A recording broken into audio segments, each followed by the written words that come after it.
நீங்கள் கேட்டுக்கொண்டிருப்பது HelpAge India Thamaraikulam முதியோர் கிராமத்திலிருந்து ஒலிக்கும் கடல்வாணி. இந்த நிகழ்ச்சி மூத்த குடிமக்கள் தயாரித்து வழங்கும் அனுபவம் 2.0. இந்த நிகழ்ச்சியை தொகுத்து வழங்குபவர்கள் government of India, ministry of social justice and empowerment, national institute of social defence மற்றும் மீடியா ஃபார் கம்யூனிட்டி ஃபவுண்டேஷன். நிகழ்ச்சியின் கருத்தாக்கம் national coordinator doctor R. Sridhar. மேலும் ஹெல்பேஜ் இந்தியா கடலூர் ப்ராஜெக்ட் தலைவர் திரு வேணுகோபால் ராமலிங்கம் மற்றும் ஹெல்பேஜ் இந்தியா கடலூர் இயக்குனர் டாக்டர் சத்யபாபு.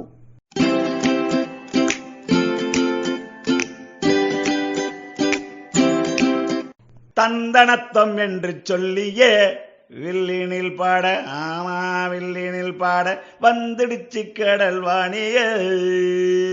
நல்ல நல்ல கருத்துக்களை நாங்களும் தினமும் பாட சொல்ல வந்த கருத்துக்களை நீங்களும் தினமும் கேட்க வந்துடுச்சு கடல்வாணியே.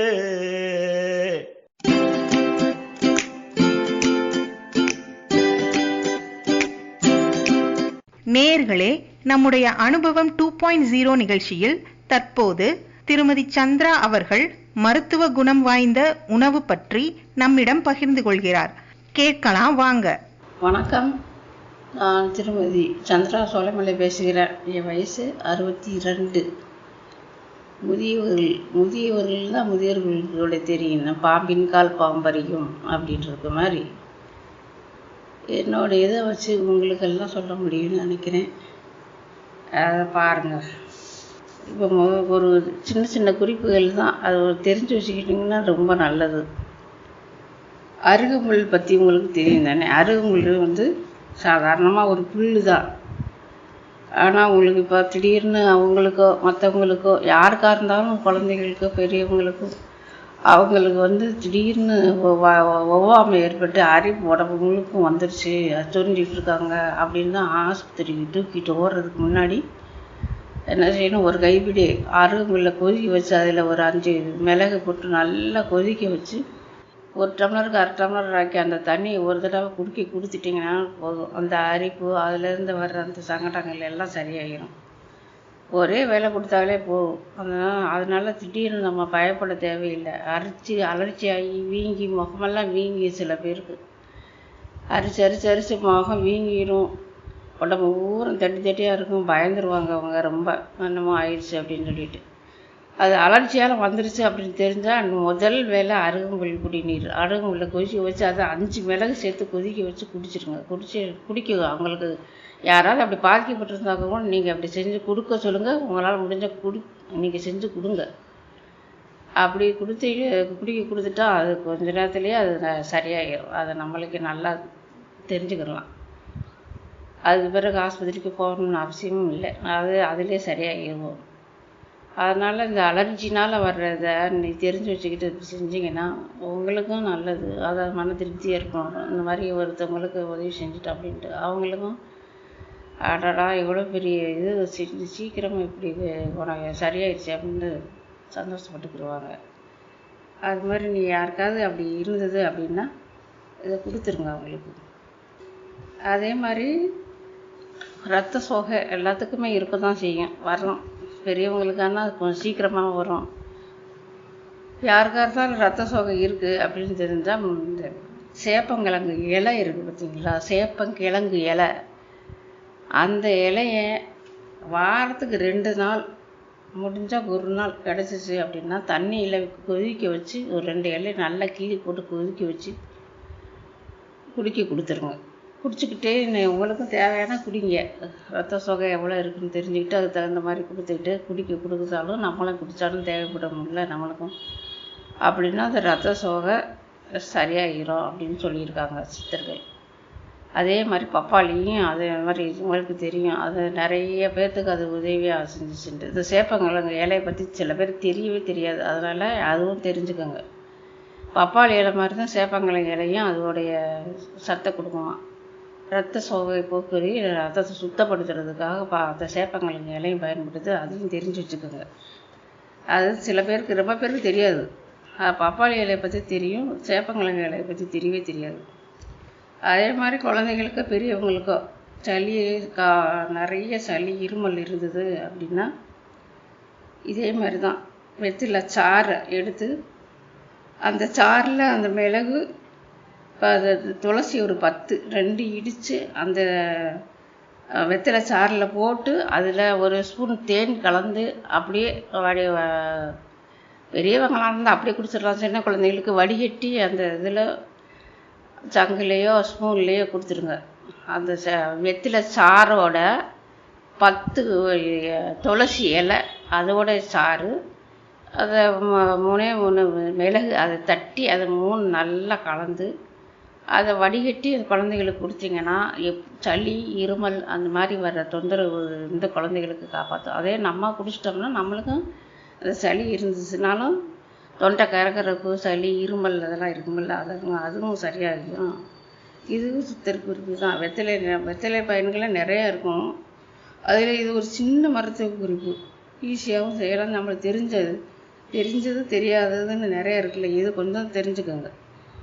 வெற்றிலையிலே நிறைய இருக்குது. அப்போல்லாம் வெறும் வெற்றிலையை அப்படியே மெண்டும் சாப்பிடுவாங்க. அது குழந்தைகளுக்கெல்லாம் சாப்பிட முடியாதுல்ல, அதுக்காக இந்த மாதிரி கொடுத்துட்டிங்கன்னா ஈஸியாகிடும் சாப்பிட்றதுக்கு. அது நம்மளுக்கு தேவையானதும் குடிச்சுக்கிடலாம். அது தேவையான சில பேர் என்ன இருந்தால் காலையில் வெத்தலை கொழுந்து 10 இலையை சின்ன இலையா பிஞ்சு இலையை எடுத்து சீரகம் சேர்த்து நல்லா அரைச்சா அதை காலையில் குடிச்சிங்கன்னா கூட நீரில் சிறுநீரத்தில் இருக்கிற தொற்று அந்த மாதிரி சிறுநீரக பாதிப்பு இருந்தால் சரியாகும்னு சொல்லியிருக்காங்க. சின்ன கொழுந்து தான் எடுக்கணும், பெரிய பெரிய இலையை எடுக்கக்கூடாது. கொழுந்தில் அதுவும் 10 இலைக்குள்ளே தான் எடுக்கணும், நிறையாவும் அதை எடுக்கக்கூடாது. வேப்பங்கொழுந்து அதோட சீரகத்தையும் சேர்த்து குடிக்கிறது நம்ம சிறுநீர் தொற்று சிறுநீர் எரிச்சல் அந்த மாதிரி இருக்கிறதெல்லாம் தவிர்க்கலாமா.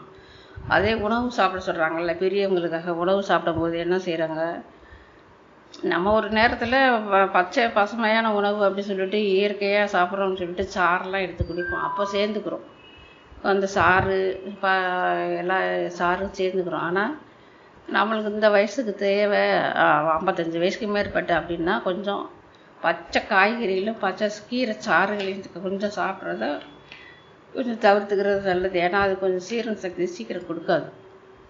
அது சில பேர்த்துக்கு அது தொடர்ந்து சாப்பிட்றவங்களுக்கு எடுக்கும், இடையில சாப்பிட்றவங்களுக்கு கொஞ்சம் சேராமல் இருக்கும். அதனால் பச்சை காய்கறி சாப்பிட்றது கீரை சாப்பிட்றது சாறு சாப்பிட்றது நல்லது தான். அப்படின்னாலும் இந்த வயசுக்கு அப்புறம் அதை குறைச்சிக்கிறது ரொம்ப நல்லது. ஆனால் பழத்தில் சாறு பழச்சாறு அது பச்சையாக தானே இருக்குதுன்னு சொல்லக்கூடாது. பழங்களை பழச்சாறுகளாக கீரையும் காய்கறிகளும் சேராது தானே. அதனால் நீங்கள் அதை இதுக்கு சேர்த்துக்கிறாதீங்க.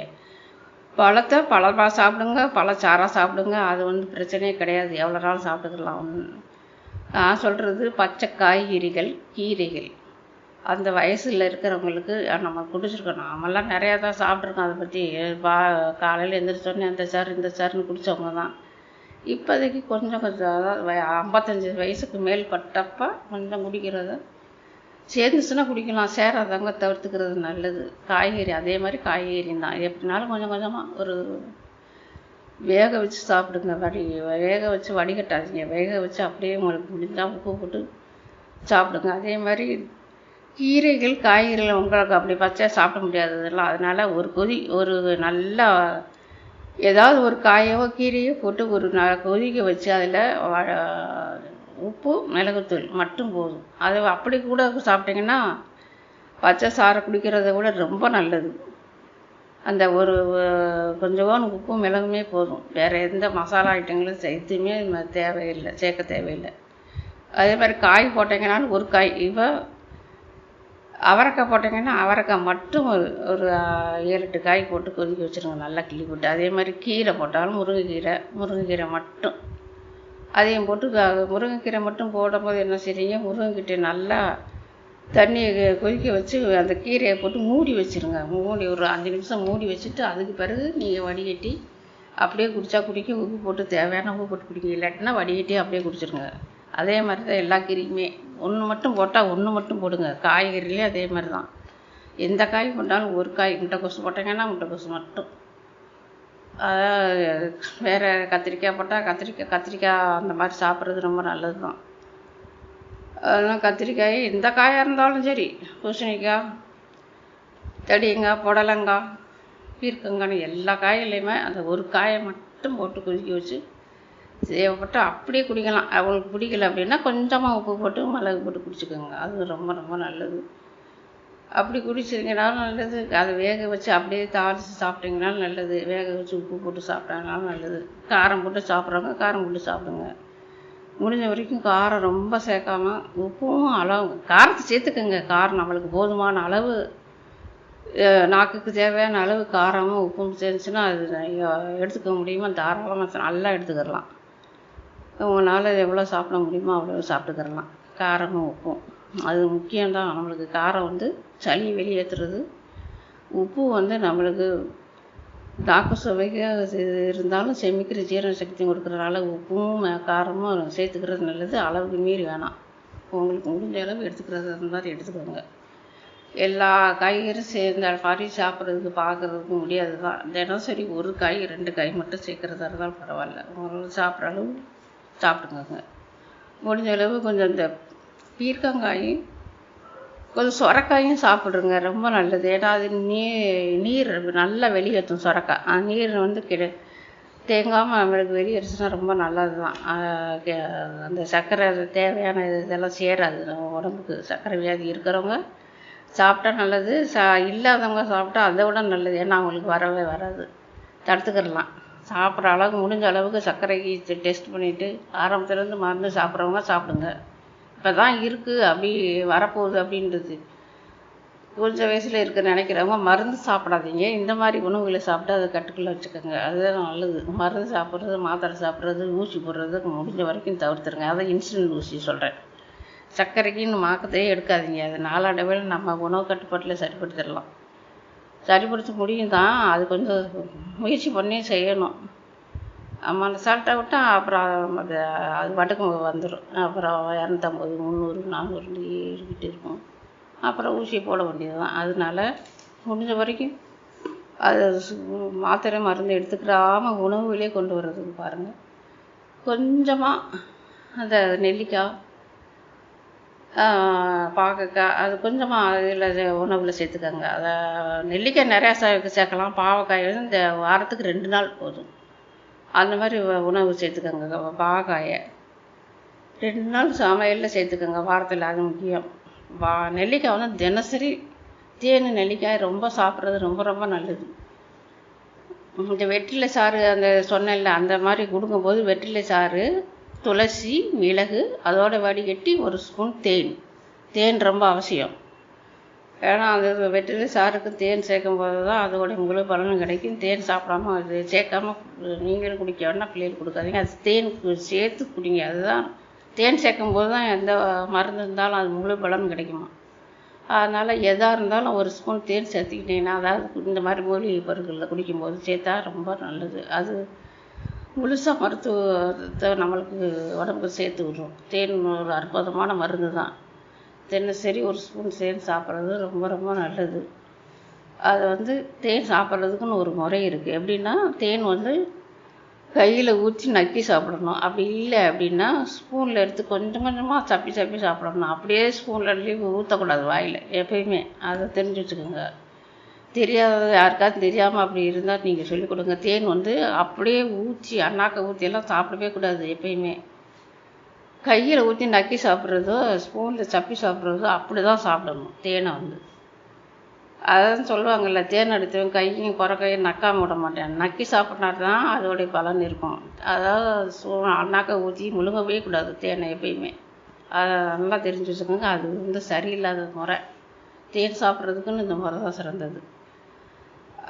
அதையும் தெரிஞ்சு வச்சுக்கோங்க. தெரியாதவங்களுக்கு இது சொல்லுங்கள். நிறைய பேருக்கு தெரியவே தெரியாது. இதுவும் எனக்கும் தெரியாமல் தான் இருந்தது. ரொம்ப நாளுக்கு அப்புறம் ஒரு இதில் படிச்சப்போ தெரிஞ்சுக்கிட்டேன். அது பெரிய எனக்கு அது ரொம்ப சந்தோஷமாக இருந்துச்சு. ஏன்னா இந்த மாதிரி தேன் சாப்பிட்றது நம்ம நினச்சிக்கிட்டே இருந்திருக்கோம்.